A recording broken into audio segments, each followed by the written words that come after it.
매주 월요일 주말 동안 있었던 뉴스를 정리하고 새로운 주간 뉴스를 미리 살펴봅니다. 발빠른 뉴스와 깊이 있는 해석이 있는 일석이조 시간입니다. 김준일 뉴스톱 수석 에디터, 박원석 전 의원 두 분 함께합니다. 어서 오십시오. 안녕하십니까. 안녕하세요. 오늘따라 유튜브로 들어와서 보시는 분들은 바로 그런 생각이 드실 거거든요. 오늘 굉장히 패션이 멋있으신데요. 우리 머리를 박원석... 좀 짧게 잘랐습니다. 네. 우리 배 본부장님의 저 유니크한 헤어스타일을 한번 구현해보고 싶었는데 도저히 안 되더라고요. 그건. 오늘 또 배종찬의 시사본부니까 목욕 제기하신 거죠? 네, 그렇습니다. 네, 알겠습니다. 근데 조금 빨리 오실 필요가 있는 게 아예 우리 김준일 수석 에디터는 1시간 전에 미리 와 있더라고요. 오늘 점심 같이 먹었습니다. 네, 알겠습니다. 자, 이렇게 좀 훈훈한 정치권의 분위기면 참 좋을 텐데 정치권에서는 정말 막말, 고성, 거친 언사가 쏟아지고 있습니다. 윤석열 대통령의 반국가 세력 발언 이후에 윤영찬 더불어민주당 의원은 검찰 쿠데타다 이렇게 또 언급하기도 했고 국민의힘 김기현 대표는 민주당을 향해서 마약에 도취됐다. 민주당에서는 또 정신 차려라. 국회의원님이 제소도 시사를 하고 있는 상황인데 먼저 박원석 의원께 여쭤보면 네. 또 국회 계셨잖아요. 네네. 왜 이러는 겁니까? 이러면 뭔가 좀 의정활동에 도움이 되는 겁니까? 도움이 안 되죠. 네. 그러니까 이게 이제 총선을 앞두고 뭐 총선뿐만이 아니라 선거를 앞두고 정치권의 이 정쟁의 언어가 네. 좀 거칠어지는 건 일반적 경향인데 요즘에는 뭐 선거 시기 평상시 구분이 없어요. 그래서 상대를 더 거칠게 규정하고 더 악마로 만드는 게 마치 정치를 잘하는 것인 것처럼 이렇게 여겨지는 풍토가 좀 있는 게 아닌가 싶은데 이제 이럴수록 정치가 너무 거칠고 사나워지고 사실은 성과를 내기가 어렵습니다. 왜냐하면 여야가 어쨌든 마주 앉아가지고 때로는 다투기도 하지만 뭔가를 합의하고 조금이라도 더 나은 대안을 만들어야 이게 앞으로 진전이 되는 건데. 그렇죠. 근데 이렇게 가시도친 언사를 서로 주고받기 시작하면 한두 끝도 없거든요. 그래서 옛날에는 그런 금도가 있었어요. 적어도 네. 당대표들을 서로 공격하거나 당대표들이 정쟁의 일선에 서진 않는다. 왜냐하면 누군가는 최종적으로 막후에서 조율하고 타협해야 될 사람이 있어야 되잖아요. 때문에 당대표 원내대표 같은 경우에는 안 그러는 게 통상의 금도였는데 요즘은 그런 것도 없습니다. 당대표끼리도 막 설전을 주고받는 이런 상황이고 갈 때까지 가자는 서로의 가족을 막 건드리고 이런 건데 이거는 이제 과거 정치에는 없었던 거고요. 과거에는 대변인들이 주로 이제 말로 상대를 많이 공격하는 분들이니까 너무 대변인 수위를 올리면 당대표가 연락해가지고 만류하고 이런 것도 있었어요. 그런 면에 비추어 봤을 때 흔히 얘기하는 이 적대적인 진영 대결의 정치라는 게 정말 갈 때까지 갔다. 이렇게 되면 사실은 가장 손해를 보고 피곤함을 느끼는 건 국민들이 아니겠나 싶습니다. 참 안타까운 상황인데 김준일 에디터는 또 외국 유학도 했고 또 일선 언론사 경험도 있는데 외국이랑 외국의 이 정치권의 어떤 이 막말 파동 또 우리 정치권하고 비교를 해보면 어떤 공통점, 어떤 차이, 우리 수위가 외국과 비교하면 어느 정도인 건가요? 뭐 제가 모든 나라를 다 보지는 못했지만은 이렇게 막말이 많이 나오는 거는 사실 한 가지 굉장히 우리가 생각해 볼 부분은 있어요. 뭐냐면은 발언의 자유가 있구나. 대한민국에는. 외국에는 발언을 하면은 잡혀가거나 이를테면 뭐 러시아에서 푸틴 욕하면은 갑자기 암살됩니다. 사람이 안 보인다면서요? 네, 언론인들도 암살되거나 사라진 사람 굉장히 많아요. 그렇게 보면 어떻게 보면은 야 이거는 굉장히 자유로운 나라구나라는 거를 느낄 수 있는 거 하나인데 이런 자유주의 국가 중에서 자유민주주의 국가 중에서 가장 높은 수위의 막말이 지금 나오고 있는 것 같아요. 그래서 저는 이 상황을 보면은 토마스 홉스가 얘기를 한 적이 있었죠. 만인에 대한 만인의 투쟁. 네. 지금 거의 그러니까 사회계약 그게 자연 상태에서 그러다가 그래서 우리가 국가가 필요하고 사회계약이 필요해가지고 질서가 생겼다라는 거잖아요. 이게 이제 토마스 홉스가 리바이어던에서 얘기를 했던 건데 지금 거의 그 수준이다. 왜냐하면은 각 당도 보십시오. 예를 들면 추미애 전 장관이 문재인 대통령을 향해서 문재인은 기회주의자다. 이런 얘기하고 있고 거기에서 또 막 싸우고 있어요. 뭐 정철성 변호사를 통해서 그 얘기를 했네. 그러니까 뭐 정무수석이 또 얘기하면서 뭐 그런 식으로 얘기하면 안 된다 뭐 이러고 있고 뭐 여당도 마찬가지입니다. 지금 뭐 그래서 진짜로 본인의 이익을 위해서 할 말 안 한 말 막 다 쏟아내고 있구나. 모든 진영이다. 와 이런 거는 저는 거의 본 적이 없는 것 같아요. 진짜. 네. 우리 배종찬의 시사본부가 고품격 라디오 방송인 걸 확인할 수 있는 것이 방금 전에 토마스 홉스가 등장을 했고 리바이든이 등장을 하는 네, 이런 방송입니다. 자, 지금 가장 크게 이제 또 초점이 모아지는 곳이 이제 통일부입니다. 통일부인지 어떻게 될 건지 지금 막 운명의 기로에 서 있다는 이야기까지 나오는데 지난주 개각 발표 이후에 김영호 장관 후보자의 강경한 대북과 뉴라이트 성향 이야기가 나왔고 윤석열 대통령은 통일부가 대북 지원부 같은 역할을 해왔는데 그래서는 안 된다.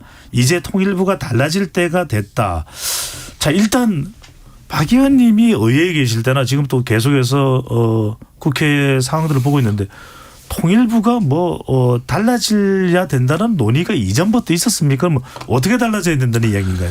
그 2008년에 이명박 정부 인수위 시절에 네. 그 비슷한 류의 문제 제기가 있었습니다. 그래서 통일부와 외교부를 합치자. 그러니까 사실상 통일부를 외교부가 흡수하자 이런 논의가 있었습니다. 지금하고도 이제 인식의 맥락도 비슷한데 그 통일부는 이제 대화 교류 협력 이걸 이제 주 목적으로 하는 그 주 네. 업무로 하는 부처잖아요. 근데 이제 보수 정부는 이제 남북 대화 교류 협력보다는 뭔가 이게 남북 간에 어떻게 보면 좀 대결적인 이런 분위기가 보수 정부 들어와서는 많이 부각이 되지 않습니까? 당시에도 그래서 통일부의 필요성이 있느냐. 그냥 외교부의 한 업무로 하면 되는 거 아니냐. 막 갑론을 박이 있다가 정원을 좀 줄이는 선에서 통일부 존치로 결정이 났어요. 그러니까 지금은 뭐 없애자는 건 아니지만 네. 사실 분위기는 비슷할 것 같아요. 통일부 내부에서 느끼는 위기감 같은 거는. 근데 대통령의 이 말씀은 이제 국가의 기능이나 정부의 기능은 여러 손이 있다고 얘기를 합니다. 이를테면 우리 노동부나 복지부 같은 게 우리 노동 기본권이나 또 사회적 약자들의 복지를 보호하기 위한 국가의 왼손 같은 기능이라면 네. 우리 뭐 경제부 재정경제부나 기획재정부나 또 산업부나 이런 경우는 그야말로 이제 성장 자체가 목적인 혹은 이제 산업진흥이 목적인 그런 부처잖아요. 마찬가지로 남북관계의 특수성이 있기 때문에 국정원이라든지 또 검찰이나 경찰의 그런 대공기능이라든지 이런 거는 이제 이를테면 우리하고 이 대결 상태에 있는 북에 대해서 뭐 견제하고 이런 어떤 기능을 한다면 네. 사실은 그와는 다른 기능을 하는 국가의 기능이 있어야 되는 거거든요. 그런 목적에서 통일부가 만들어진 겁니다. 그 한 기능을 없애겠다는 거예요. 이러면 통일부도 대화 교류 협력을 위한 정책 수립이나 통일 교육 이런 게 주 업무가 아니고 대북 압박 부서가 되라. 이 주문을 하자는 거지 않습니까? 근데 아무리 정권이 바뀌어도 국채는 연속적인 거고 대한민국 정부는 연속적인 겁니다. 근데 이 법에도 이렇게 명시되어 있는 특정한 부처의 기능을 대통령이 갑자기 이렇게 1년 만에 이렇게 해라 저렇게 해라 지시하는 게 별로 바람직하지 않고 이런다고 통일부 업무가 잘 될 리가 없습니다. 오히려 위축돼 가지고 공무원들이 더 일을 못하게 되는 상황이 되지 않을까 알겠습니다. 싶습니다. 그런데 김준일 수석 에디터는 네. 어떻게 봤어요? 그러니까 권영세 통일부 장관일 때는 별다른 움직임이 없었는데 담대한 구상까지도 이야기가 나왔었습니다. 그런데 예. 장관이 교체되는 시점에 통일부에 대한 방향이 전면적으로 달라지는 인상이고 그리고 이산가족 상봉이나 뭐 대북 남북 교류도 있지 않습니까? 근데 이것 자체도 이제 그럼 통일부에서 주도하기가 상당히 힘들어진다. 그러면 앞으로 대화나 또 남북한 사이에 뭔가 대화를 나눠야 될 또 평화적인 접근을 해야 될 때는 어디가 담당을 하는 겁니까? 그거를 알 수가 없는 거죠. 그러니까 저는 통일부가 변화가 필요하다라고 한다라면 변화를 할 수도 있다고 봐요. 권영세 장관 때는 왜 못했느냐? 권영세 장관은 굉장히 합리적인 분이에요. 그러니까 이런 통일부의 기존의 어떤 기능이나 역할에 대해서 존중을 했던 거고 물론 윤석열 정부의 큰 틀에서의 어떤 기조들 이런 것들을 맞춰가다 보니까 어떻게 보면 하는 일이 없이 나온 거죠. 근데 이제 김영호 교수를 앉힌 거는 뭐 대북 적대론을 이제 기치로 해가지고 통일부의 성격을 바꾸겠다라고 하는 건데 예를 들면 통일부의 정부 조직법에 보면은 통일부 장관은 통일 및 남북 대화 교류 협력에 관한 정책의 수립, 통일 교육, 그밖에 통일에 관한 사무를 관장한다고 돼 있는데 사실 이 정도를 바꾸려면은 사회적 합의도 필요하고 또 하나는 법을 바꿔야 돼요. 지금 아직 얘기는 안 나왔지만은 통일을 이를테면 북한 인권부 수준으로 바꾸겠다라는 거잖아요. 그러면 이거에 대해서는 그러면은 국회에서도 사실은 이거에 대해서 논의가 돼야 됩니다. 그러니까 사실 이제 국민들이 변하고 있어요. 제가 여론조사 그 통일연구원에서 매년 국민 통일 의식 조사를 하거든요. 네. 요거를 좀 소개를 드릴게요. 올해 5월 달에 나온 통일 의식 조사 2022에 네네. 따르면은 개요를 함께 소개를 해 주시면요. 예.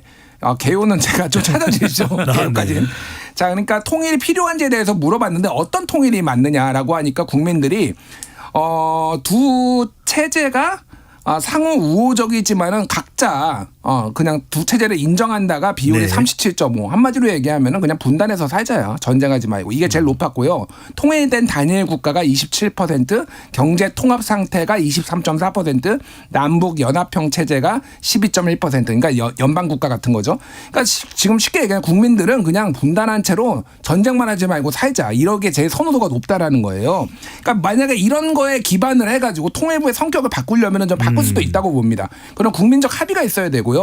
이 정부의 가장 모순된 점은 뭐냐면은 이거를 특수관계로 인정 안 하겠다라는 거잖아요. 남북관계를. 그러면 국가 대 국가로 예를 들면은 외교 통일부로 뭐 이렇게만 합칠 수도 좀 있다고 보는데 그러면은 국가로 인정해 줘야 되거든요. 북한을.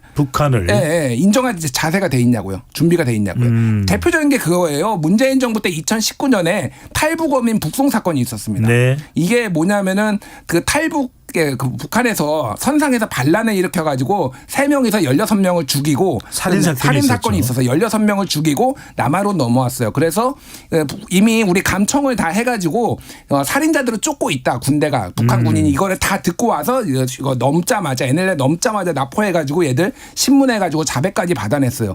북한에서 보내달라고 그랬거든요. 그래서 보냈어요. 그러니까 이게 북한 사람도 대한민국 국민이다라고 그래가지고 지금 기소했잖아요. 만약에 이게 특수관계를 인정 안 하면은 그냥 다른 나라로 인정하면 됩니다. 그럼 보내야 되는 거예요, 이거는. 그러니까 이거에 대해서는 이런 식으로 잣대를 들이대고 저거에 대해서는 저런 식으로 잣대를 들이대고 정부 자체가 줏대가 없습니다. 그러니까 이거는 자기 자의적으로 막 하고 있는 거예요. 그러니까 이런 거를 만약에 정말 바꾸려고 한다라면은 큰 틀에서 어떻게 해야 될지를 논의를 해야 되는 거예요. 근데 이거를 정파적으로 그냥 각을 세우고 이런 식으로 하는 거는 이제 안 되는 거니까 통일부가 그러면 앞으로 뭘 해야 되는지에 대해서 정권 바뀌면 또 바뀝니다. 이거는 아닌 거죠. 이런 방식은. 네. 하기는 결국은 이제 이 통일부에 대한 역할과 기능에 대해서는 윤석열 정부에서는 다르게 규정할 수는 있다고 하더라도 중요한 건 이제 남북한 사이에 계속 대치 국면일 수는 없는 거 아니겠습니까? 또 네. 화해 관계도 언젠가는 어떤 식으로든 필요할 거고 중국도 미국도 중국과 또 화해 제스처가 나오기도 하는 그런 상황인데 그러면 이 앞으로의 남북 관계 북한은 분명히 통일부의 위상 변화에 대해서 굉장히 강경한 태도를 취하게 될 텐데 어떻게 우리가 대응을 해야 될까요? 그러니까 지금 국제 정세나 남북 관계에 대해서 현 정부가 대응하는 모습을 보면 너무 경직돼 있고 너무 강경 일변도예요. 근데 이른바 이제 뭐 글로벌 이 질서의 변화도 지금 윤 대통령 취임 이후에 한중 간에 유의미한 외교적 접촉이 있었습니까? 거의 없었습니다. 네. 결국엔 한미동맹에 그 편승해서 이른바 이제 가치 외교라고 하는 그 외교의 최전방에 서겠다. 이게 이제 윤석열 정부의 기조인데 근데 미국을 보니까 또 중국하고 할 건 다 해요. 그리고 오히려 미국 중국 간의 교역량은 훨씬 더 늘었습니다. 그리고 토니 블링컨 국무장관이 시진핑 주석을 만나서 뭔가 미중 간의 전략 경쟁을 하긴 하되 일종의 제한적인 서로 파국으로 치닫지 않는 그래서 이게 뭐 디커플링이 아니다. 리스크다. 뭐 이런 얘기가 이번 달로는 나왔지 않습니까? 제넬 옐런 재무장관이 또 중국을 방문한다는 이야기도 나오고 있으니까. 자칫하면은 우리가 너무 이 그 가치 동맹이라고 하는 것에 편승해서 그 최전선에 서는 그런 외교를 하다가 나중에 명분도 실리도 잘 못 찾는 그런 상황이 될 수 있기 때문에 유의해야 된다는 생각이 들고요. 남북 관계라는 것도 역사적으로 보면 당장 어떤 파국 상황으로 올 것 같다가도 이게 극적으로 풀리고 대화가 이루어지고 이런 게 이제 반복이 됐던 상황이에요. 네. 그리고 남북 관계를 역사적으로 규정한 남북이 합의한 몇 개의 중요한 문서가 있는데 그중에 91년도에 만들어진 그 남북 기본 합의서에 보면 남북을 통일을 지향하는 이 잠정적 특수관계라고 규정을 해놓고 있습니다. 사실은 거기에 기초해서 그 대북 정책을 역대 모든 정부가 펴왔고 통일부와 있었고. 같은 업무도 이제 그것에 기초해서 업무를 해왔던 거예요. 근데 이 정부는 그냥 뭐 마치 국방백서에 한때 등장했던 것처럼 북한은 주적이다 이렇게 규정하고 그런 차원에서 통일부의 업무도 대북 압박 업무 위주로 뭐 인권이나 이런 걸 가지고 재편하고 싶은 욕구가 있는 것 같은데 그렇게 되면 남북 관계에 앞으로 찾아올 변화 이런 거에는 어느 부처가 대응을 하죠. 그리고 현 정부 들어서도 뭐 그랜드 이 플랜 이런 걸 얘기를 했지 않습니까? 네. 근데 그럼 그 그랜드 플랜이 이제 없앤 건가요? 폐기한 건가요? 그런 점들이 좀 불분명한 거죠. 다른 것보다는 북한과의 하해 모드가 됐을 때 누가 어떤 역할을 할지에 대한 부분도 준비가 될 필요는 있겠군요. 요거 하나만 말씀드릴게요. 네. 짧게. 지금 북한도 사실은 그러니까 북한의 통일부에 해당되는 게 통일전선부 아니면은 조국평화통일위원회 조평통이거든요. 이거에 대해서 지금 사실상 폐지된 것 같다라고 지금 남측에서 나오고 있고 이미 꽤 앞서서 폐지하겠다라고 얘기를 했어요.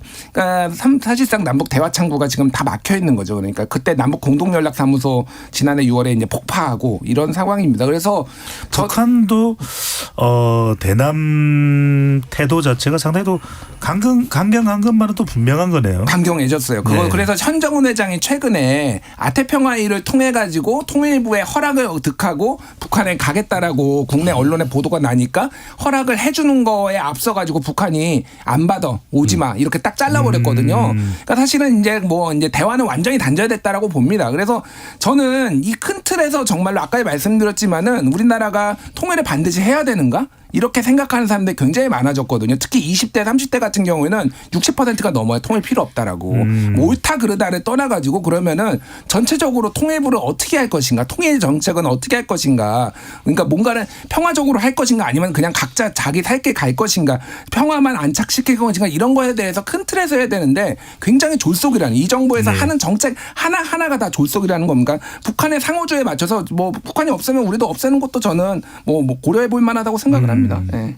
북한이 또 워낙 또 강경하게 또 비핵화도 이행이 되지 않는 부분도 좀 더 우리 윤석열 정부가 강경해진 또 이유가 되지 않을까라는 생각이 들기도 하고요. 자, 이 사항들은 앞으로 또 계속 될 테니까 더 지켜보겠습니다. 자, 바로 이제 또 화제 인물은 이낙연 전 대표인데 귀국 첫 지역 일정으로 2박 3일 호남 일정을 소화하고 있는데 자, DJ의 정치적 유산을 개성할 것이다. 곧 정치 재개를 통해서 총선뿐만 아니라 대선까지 영향력을 확보하겠다. 이런 차원으로 봐야 될까요? 뭐 정치 재개는 귀국하시면서 공항에서 선언을 하신 거고요. 네. 이낙연 대표도 사실 호남 출신 정치인이지 않습니까? 그리고 호남이 본인의 중요한 정치적 기반이 될 수밖에 없는 거고. 근데 지금 호남에서 민주당에 대한 여론이 심상치 않은 것만은 분명합니다. 그러니까 지난 지방선거 1년 전 일이긴 합니다만 광주에서 지방선거 투표율이 38%인가밖에 나오지 않았어요. 이게 이제 지난 대선 패배 이후에 성찰하지 않는 민주당의 모습에 대한 이제 호남 유권자들의 반감 이게 이제 표현된 거다 이런 진단들이 다수였고 지금도 호남 민심이 거기서 크게 달라지지 않았다. 네, 이런 평가가 있거든요. 그걸 한번 모아보겠다 이런 취지인데 저는 이낙연 대표가 그 지난 정부에 사실은 총리로서 지난 정부 정책 실패의 책임이 굉장히 크고 또 당대표가 되신 이후로도 뭐 재보궐선거 무공천 방침 이런 거를 뒤집으면서 그다지 개혁적인 모습을 보이지 못했거든요.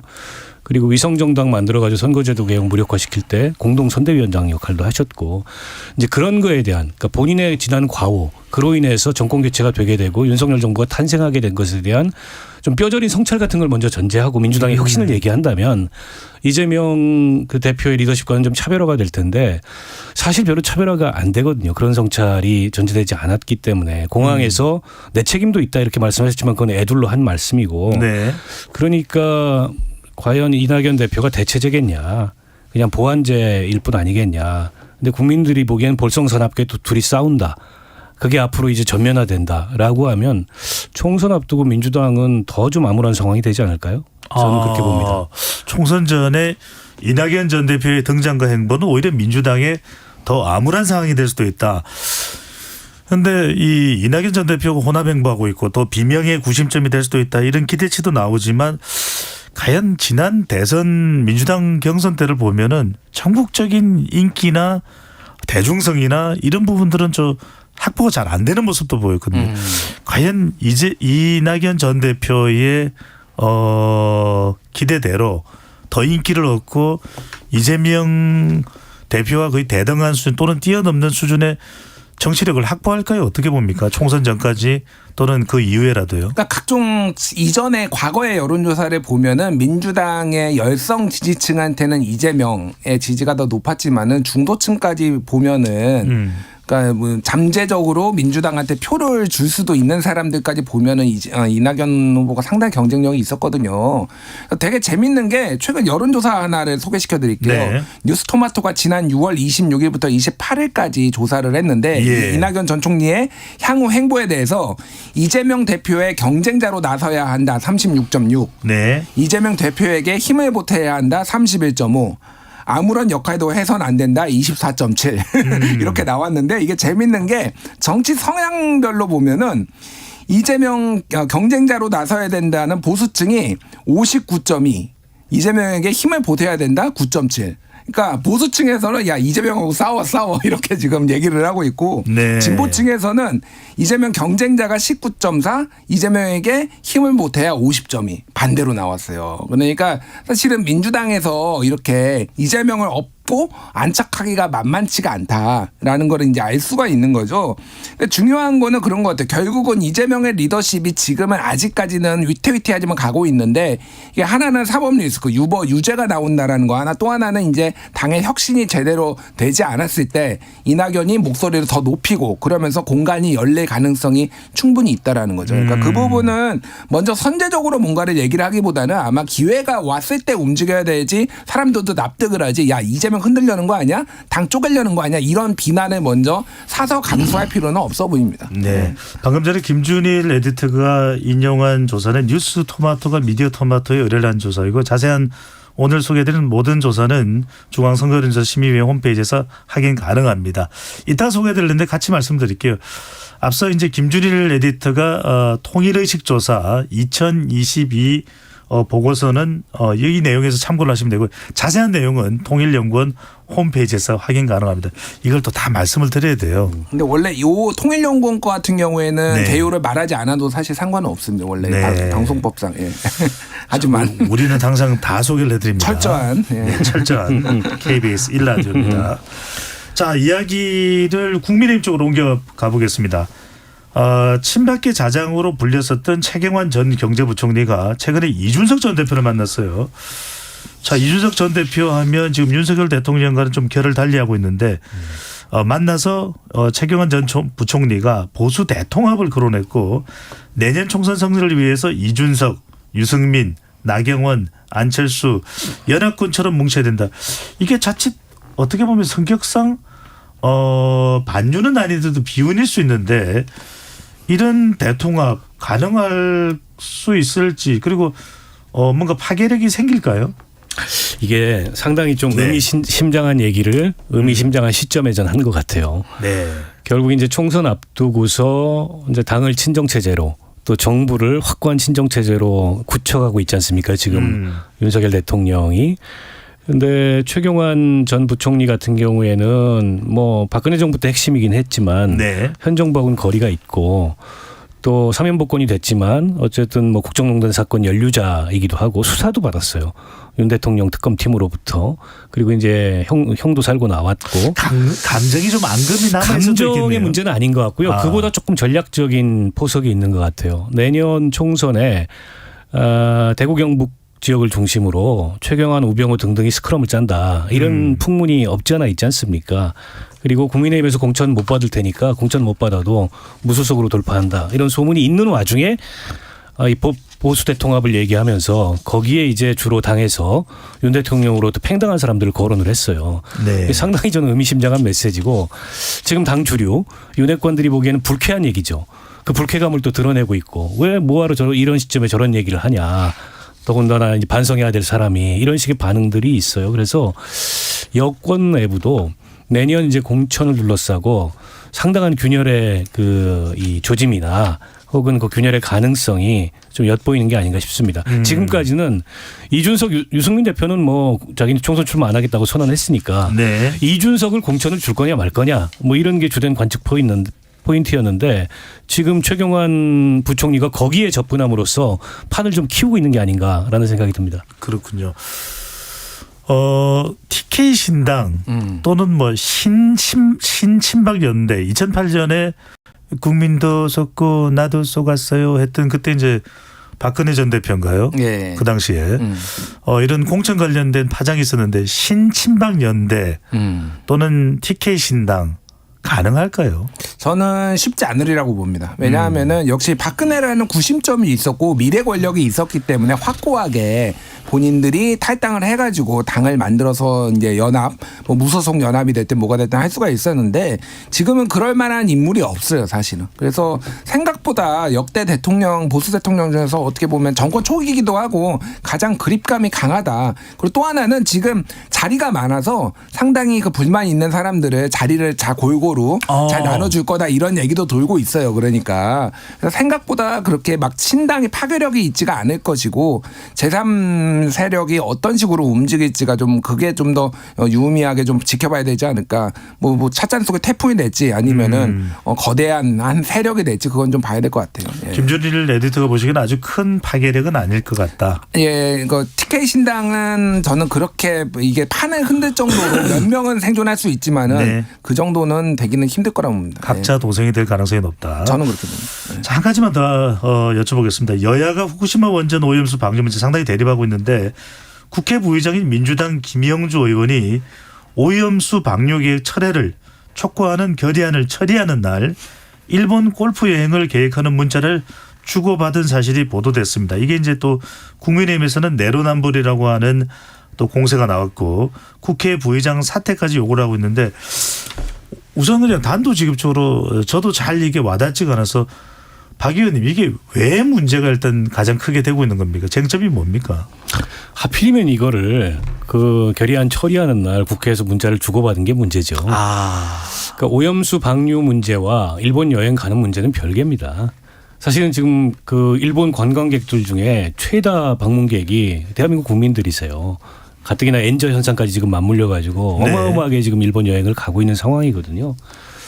근데 그럼 그것도 다 잘못됐다고 얘기해야 됩니까? 그건 아니지 않습니까? 다만 책임 있는 정치인이 이것도 국회 부의장 하시는 분이 하필이면 오염수 관련해서 정치적으로 각을 세우고 있고 그 결의안을 국회에서 처리하는 날 그 개인적인 여행 계획을 문자로 주고받다가 그게 걸린 게 문제인 거죠. 그리고 요즘 같은 경우에는 요즘 같은 시기에는 정치인들은 일본 여행은 공무가 아니면 피하는 게 맞습니다. 네, 안 가야 된다. 당연히 구설에 오르지 않습니까? 네. 근데 이제 그런 정치적 판단을 잘 못한 것 같고요. 또 한 가지 이런 점이 있어요. 사실은 방사능 오염 물질의 해양 방류는 후쿠시마만이 문제가 아니고 중국도 문제고 대한민국도 문제고 전 세계적으로 굉장히 큰 문제예요.